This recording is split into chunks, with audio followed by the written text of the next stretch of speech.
Hello అండి అందరికీ. Welcome to my channel. ఈరోజైతే ఎగ్‌తో వెరైటీగా కర్రీ చేసి చూపించబోతున్నాను. ఇలా ఎగ్గు అలాగే పచ్చిమిర్చి, కొత్తిమీర కాంబినేషన్‌లో మంచి గ్రేవీ కర్రీ అయితే చేస్తున్నాను. వీడియో స్కిప్ చేయకుండా వీడియో అంతా క్లియర్‌గా చూడండి. పిల్లలు కూడా ఎంతో ఇష్టంగా తింటారు. అలాగే వీడియోకైతే ఒక లైక్ ఇవ్వండి. అలాగే ఛానల్‌ని సబ్స్క్రైబ్ చేసుకొని రెగ్యులర్‌గా ఫాలో చేస్తూ ఉండండి మంచి వీడియోస్ కోసం. ఇంకా ఇప్పుడైతే మనం కర్రీ ఎలా ప్రిపేర్ చేయాలో చూసేద్దాం. ఇలా కళాయి పెట్టేసుకొని ఆయిల్ వేసుకున్న తర్వాత కొద్దిగా పసుపు వేసుకొని ఇలా ముందుగా ఉడికించి పెట్టుకున్న ఎగ్స్ వేసేసుకొని వేయించుకుంటూ ఉండాలి. ఇవి మంచిగా గోల్డెన్ కలర్‌లో వచ్చే వరకు వేయించుకుంటూ ఉండాలి. ఇలా వేగిన తర్వాత ఇవి గిన్నెలోకి తీసి పక్కన పెట్టేసుకుందాం. చూసారు కదా! ఇవి మంచిగా వేగిపోయాయి. తర్వాత మనం ఇదే ఆయిల్‌లో ముందుగా కట్ చేసి పెట్టుకున్న ఉల్లిపాయ ముక్కలు కూడా వేసేసుకుందాం. ఇలా వేసుకున్న తర్వాత కలుపుతూ ఉండాలి. ఇవి కొంచెం సాఫ్ట్ అయ్యేంత వరకు వేయించుకోవాలి. ఆ తర్వాత మనం మధ్యకి కట్ చేసి పెట్టుకున్న పచ్చిమిర్చిని వేసేసుకుందాం. ఇలా ఈ కర్రీకి మనం ఎంత కారం సరిపోతుందో అన్ని పచ్చిమిర్చి ఇప్పుడే తీసేసుకోవాలి. ఇందులో వేసుకుందాం. ఇలా వేయించుకోవాలి. ఇలా కొంచెం సేపు ఇది మూత పెట్టేస్తే మంచిగా ఇలా సాఫ్ట్‌గా అయిపోతాయి. ఇలా సాఫ్ట్ అయిపోయిన తర్వాత ఇందులో జీడిపప్పు పలుకులు కూడా వేసుకుందాం. ఇలా వేయించుకోవాలి వీటిని కూడా మనం ఇలా. ఇవి వేగిపోయిన తర్వాత ఒక గిన్నెలోకి తీసుకోవాలి. ఇలా వేగిన తర్వాత ఇలా గిన్నెలోకి తీసి పక్కన పెట్టుకుందాం. ఇవి పూర్తిగా చల్లారిన తర్వాత మనం మిక్సీ పట్టుకోవాల్సి ఉంటుంది.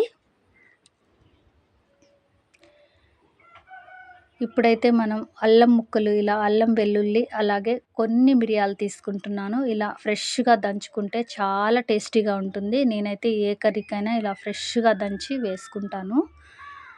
ఇలా ఇవి మిరియాలు వేసుకోవడం వల్ల చాలా టేస్ట్ ఉంటుంది.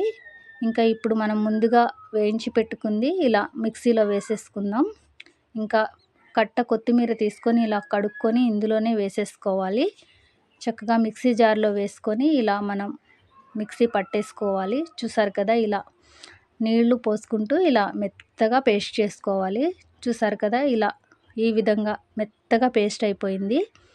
ఇది మనం ఇప్పుడు పక్కన పెట్టేసుకుందాం. ఇలా కళాయి పెట్టేసుకొని ఆయిల్ వేసుకున్న తర్వాత బిర్యానీ ఆకు, లవంగా, యాలుక్కాయ, దాల్చిన చెక్క అలాగే ఒక స్టార్ పువ్వు వేసుకొని వేయించుకోవాలి. ఇలా కొంచెం సేపు వేయించుకున్న తర్వాత మనం ముందుగా పేస్ట్ చేసి పెట్టుకున్నాం కదా! అది కూడా ఇందులో వేసేసుకోవాలి. ఇలా వేసేసుకొని బాగా కలుపుతూ ఉండాలి.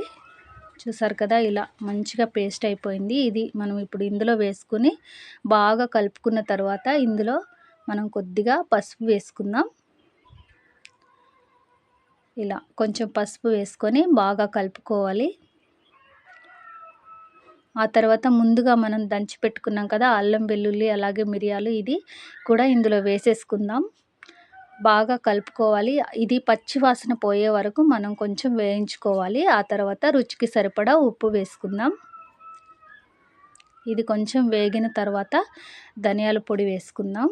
కొంచెం ఇలా ధనియాల పొడి వేసుకున్న తర్వాత ఇలా అరకప్పు పెరుగు తీసుకొని ఇలా కలుపుకొని ఇందులో వేసుకోవాలి. ఇది బాగా కలుపుకోవాలి. ఇలా పెరుగు వేసుకోవడం వల్ల చాలా టేస్ట్ అయితే ఉంటుంది. ఇందులో మనం ఒక గ్లాస్ వరకు నీళ్లు తీసుకుందాం.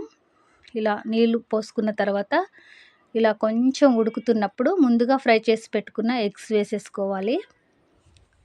ఇలా కలుపుతూ మనం దగ్గరికి వచ్చే వరకు ఇలా కలుపుతూనే ఉండాలి. లేదంటే అడుగంటుకుంటుంది. చూసారు కదా! ఇది మనకి చక్కగా సరిపడా ఉడికిపోయింది. ఇలా ఈ స్టేజ్‌లో ఉన్నప్పుడు మనం చక్కగా చూసారు కదా! ఇలా ఇంత మాత్రం మనకి థిక్‌నెస్ రావాలి. ఇలా ఉన్నప్పుడు మనం కొత్తిమీర వేసేసి తీసుకోవాల్సి ఉంటుంది.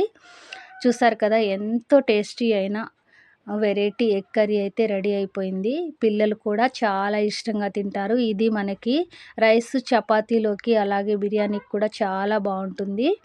ఇంకా మీరు కూడా ట్రై చేసి ఎలా వచ్చిందో నాకు కామెంట్ బాక్స్‌లో కామెంట్ చేయండి. అలాగే మన ఛానల్‌ని సబ్స్క్రైబ్ చేసుకొని ఫాలో చేస్తూనే ఉండండి ఎన్నెన్నో మంచి వీడియోస్ కోసం.